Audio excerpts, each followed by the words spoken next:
भारतीय सेना के लिए फ्रांस काफी अहमियत रखता है। नई तकनीक में सहयोग पर यहां पर बात हुई, कुछ बड़ी डीलें हुई, राफेल की खेप जल्द भारत को देने की भी बात हुई, साथ ही आधुनिक तकनीक से लैस पनडुब्बियों पर भी डील की गई।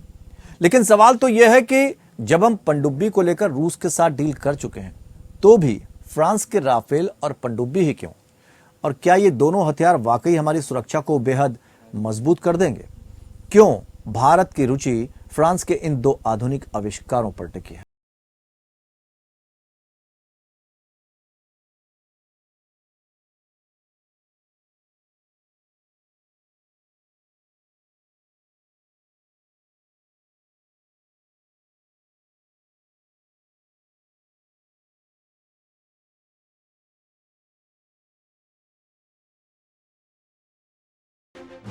जी हां, फ्रांस के साथ भारत की राफेल और सबमरीन पनडुब्बियों को लेकर डील पूरी हो चुकी है।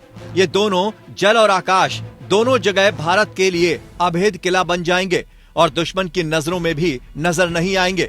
यही वजह है जो पाकिस्तान और चीन दोनों की नींद भारत फ्रांस की इस डील पर टिकी हुई है।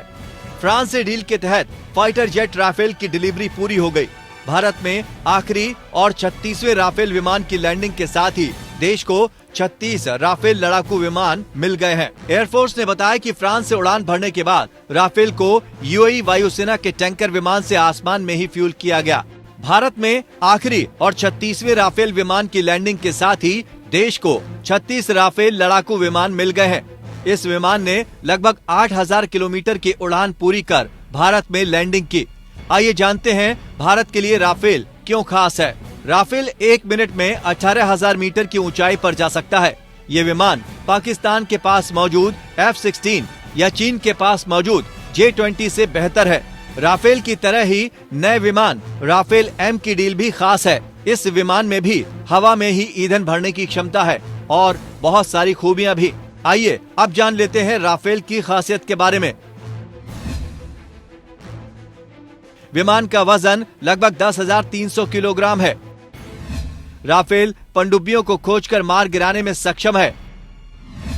राफेल में लगे एडवांस राडार इसे बनाते हैं बेहद खास। एंटीशिप मिसाइल से लैस होगा ये विमान। हवा से जमीन पर हमला कर सकती है एंटीशिप मिसाइल।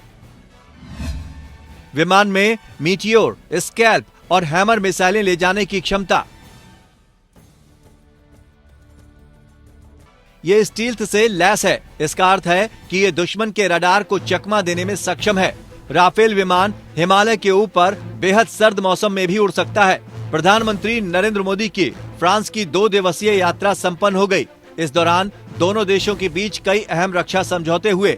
दोनों देशों ने फाइटर जेट और हेलीकॉप्टर इंजन के संयुक्त विकास और भारतीय नौसेना के लिए स्कॉर्पियन पनडुब्बियों के निर्माण सहित कई रक्षा परियोजनाओं की घोषणा की है।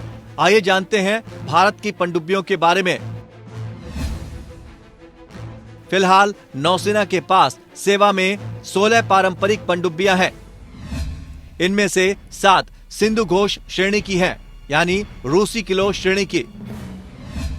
इनमें 4 शिशुमार श्रेणी, संशोधित जर्मन टाइप 209 और 5 कलवरी श्रेणी, फ्रेंच स्कॉर्पियन श्रेणी की हैं। हालांकि अपने सभी ऑपरेशंस को अंजाम देने के लिए नौसेना को कम से कम 18 ऐसी पनडुब्बियों की जरूरत है। इस डील से जुड़े अधिकारियों का कहना है कि प्रोजेक्ट 75 के तहत पनडुब्बियों की डिलीवरी में देरी के साथ साथ भारत के घटते पनडुब्बी बेड़े को मजबूत करने के लिए 3 अतिरिक्त पनडुब्बियों की खरीद की जरूरत महसूस की गई है। रक्षा मंत्रालय के मुताबिक इन पनडुब्बियों की खरीद से न केवल नौसेना के जरूरी फोर्स लेवल और ऑपरेशन तत्परता को बनाए रखने में मदद मिलेगी, बल्कि घरेलू क्षेत्र में रोजगार के महत्वपूर्ण अवसर भी पैदा होंगे।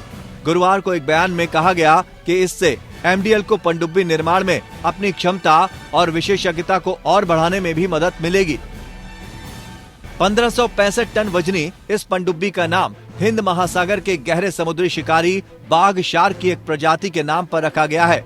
पनडुब्बियों में सटीक निर्देशित हथियारों का उपयोग करके दुश्मन पर विनाशकारी हमला करने की क्षमता जैसी बेहतरीन स्टील्थ विशेषताएं होती हैं। आइए जानते हैं इन पनडुब्बियों की खासियत। स्कॉर्पियन पनडुब्बियां पारंपरिक हमलावर पनडुब्बियां होती हैं। उन्हें विरोधी नौसैनिक जहाजों को निशाना बनाने और डुबाने के लिए डिजाइन किया गया है। ये टॉरपीडो और मिसाइलों की एक बड़ी श्रृंखला को लॉन्च करने में सक्षम है। इसके साथ ही पनडुब्बियां कई प्रकार की निगरानी और खुफिया जानकारी जुटाने वाले सिस्टम से भी लैस हैं। इनकी लंबाई 220 फीट जबकि ऊंचाई 40 फीट है। सतह पर आने पर यह 11 समुद्री मील यानी 20 किलोमीटर प्रति घंटा और पानी में डूबने पर 20 समुद्री मील यानी 37 किलोमीटर प्रति घंटे की अधिकतम गति पकड़ती हैं। स्कॉर्पियन श्रेणी की पनडुब्बियां लगभग 50 दिन बिना ईंधन भरे स्वतंत्र रूप से काम करने की क्षमता रखती है। इनमें डीजल इलेक्ट्रिक प्रणोदन प्रणाली का उपयोग किया जाता है। डीएसी ने एमडीएल द्वारा निर्मित